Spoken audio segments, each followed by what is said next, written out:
وأسماء ترسم ألحان الوفا كلما يبدو بديعا على خير وإيثار، ومريم ترتوي بالحب قد بعثت ألفاظها فرحة تروى بأمطار. كذاك شيماء تسقي الروح بهجتها وتنتقي حبها من غير اختار. كل التباريك تجري يا وبها। Hello everyone, আসসালামু আলাইকুম। আশা করি আপনারা সবাই ভালো আছেন। সো সরি এত দেরিতে ব্লগ আপলোড দেওয়া হচ্ছে। আমার এই কয়েকদিন ফোনের স্টোরেজ নিয়ে অনেক ঝামেলা হচ্ছিল। আমার ফোনে ইনাফ স্পেস ছিল না দেখে আমার ব্লগগুলো ডাউনলোড হচ্ছিল না। সো ফাইনালি এই ব্লগটা আমি আপলোড করতে পারলাম। এবারে কোরবানি ঈদের ব্লগটা একটু বড়, সো আমি ভেবেছি 3টা ব্লগ আলাদা করে আপলোড করব। এইবার আমরা কোরবানি ঈদ দাদু বাসায় করব, তাই দাদু বাসায় যাওয়ার আগে আমরা পুরো ঘরটা আর কি ক্লিন করে নিব। অ্যান্ড অ্যাজ মা কিচেনে বিজি, তাই আমি যতটুকু পারি এখন মোছামুছি করে নিব।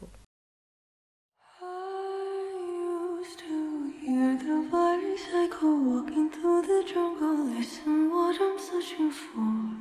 When I just think I can hold it gone.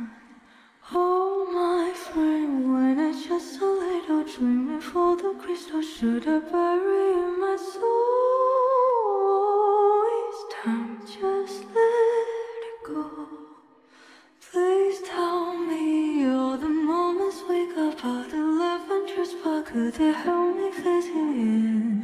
Wish my dream very was where has gone. Oh dear God, all the left that we got written by your hand. How will you ever feel the loss when we're never know that at all? I know this song will last, the day would pass, but I still got you impressed. We know this song goes down, the truth won't shine. And finally আমার সব মোছামুছি করা ডান। এখন আমি fresh হয়ে নিব।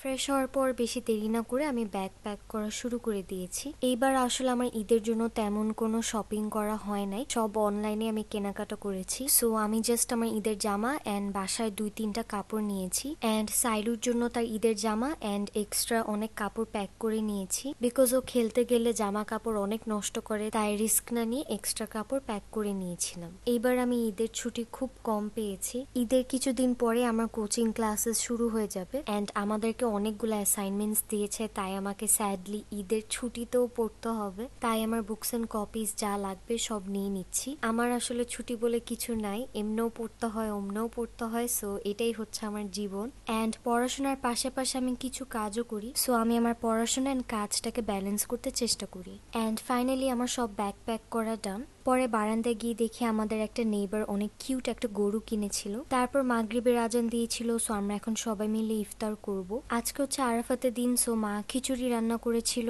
And সাথে ডিম, তারপর বেগুন ভাজি।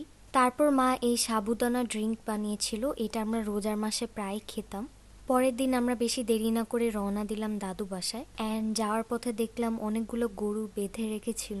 ঢাকা শহরে এমনিতে গরু ছাগল এতটা দেখা যায় না, তাই রাস্তায় যখন এগুলো দেখি ভালোই লাগে। আগে তো ছোটবেলা আমি আমার বাবার সাথে এভরি টাইম গরুর হাটে যেতাম অ্যান্ড ঘুরে ঘুরে গরু ছাগলগুলো দেখতাম। এখন আসলে আর যাওয়া হয় না, সো ওই মোমেন্টগুলো অনেক মেমোরেবল ছিল। অ্যান্ড এই যে আমরা দাদু বাসায় চলে আসলাম। ইলহান তো এভরি টাইম আমাদেরকে দেখলে অনেক এক্সাইটেড হয়ে যায়, স্পেশালি সাইরুকে দেখলে ও অনেক খুশি হয়ে যায়।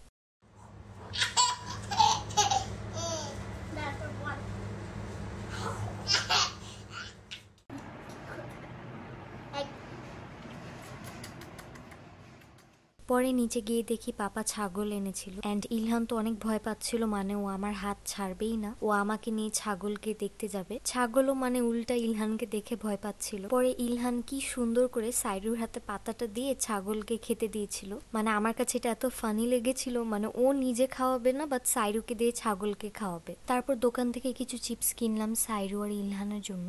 আগে আমি চিপসটা অনেক খেতাম বাট আর খাওয়া হয় না। ইলহান মাশাআল্লাহ করে এখন অল্প হলেও চিপস খেতে পারে, তাই ওর জন্য আমি চিপস এনেছিলাম। ও তো মানে আমার হাত থেকে চিপসটা নিয়ে সোজা সাইরুর কাছে চলে গিয়েছিল, মানে ও আর সাইরু মিলে একসাথে চিপস খাবে আর কারোর সাথে শেয়ার করবে না। দেন বড় মা আমাদের সবার জন্য হোমমেড ফুচকা বানিয়েছিল। আমি আর আমার কাজিন অরিন ভাইয়া আমরা ফুচকা খেতে অনেক পছন্দ করি, সবসময় আমরা আর কি একসাথে খেতাম। নতুন বাসায় আসার পর আর ফুচকা খাওয়া হতো না, সো ফাইনালি আজকে যেহেতু সবাই একসাথে হয়েছি তাই বড় মা আমাদের জন্য ফুচকা বানিয়েছিল। দেন আমরা এই যে পপকর্ন খাচ্ছিলাম, ইলহানও আমাদের সাথে খেতে বসলো। আমরা যখনই একসাথে কিছু খাই ইলহানও আমাদের সাথে খেতে বসে, তো আমার কাছে এটা অনেক কিউট লেগেছিল। তারপর নিচে গিয়ে দেখি মা একটা ছাগল কিনেছিল। লাস্ট কোরবানি ঈদে মা একটা ছাগল কোরবান দিতে চেয়েছিল বাট পারে নাই, সো এইবার আলহামদুলিল্লাহ মা পেরেছে। এখন আমি আমার বোনের হাতে মেহেদি লাগাবো অ্যান্ড আমার মেহেদি লাগানো ডান। পরের দিন আমি এন্ড সাইরু ছাদে গিয়েছিলাম। কোরবানি ঈদে আমি আসলে কখনোই বাসার থেকে বের হই না, ইউনো ওয়াই। প্লাস অনেকদিন ধরে আমাদের এই ছাদে আসা হয় না, সো ভাবলাম আপনাদেরকে আজকে এই ভ্লগে আমাদের এই সুন্দর ছাদটা দেখাবো। ছোটবেলা আমি এভরি টাইম আমার দাদুর সাথে ছাদে আসতাম অ্যান্ড দাদুকে গাছে পানি দিতে হেল্প করতাম। এখন আসলে আমার দাদুর একটু বয়স হয়েছে, যে কারণে অরিন ভাই এখন সব গাছের যত্ন নেয়। আমাদের ছাদে অনেকগুলো কবুতরও আছে, এগুলো আর কি ভাইয়া পালে। অ্যান্ড আমাদের অনেকগুলো পুদিনা পাতার গাছও আছে। মা তো সবসময় এগুলো সুপার মার্কেট থেকে কিনে, সো ভাবলাম বাসার জন্য কিছু নিয়ে যাই।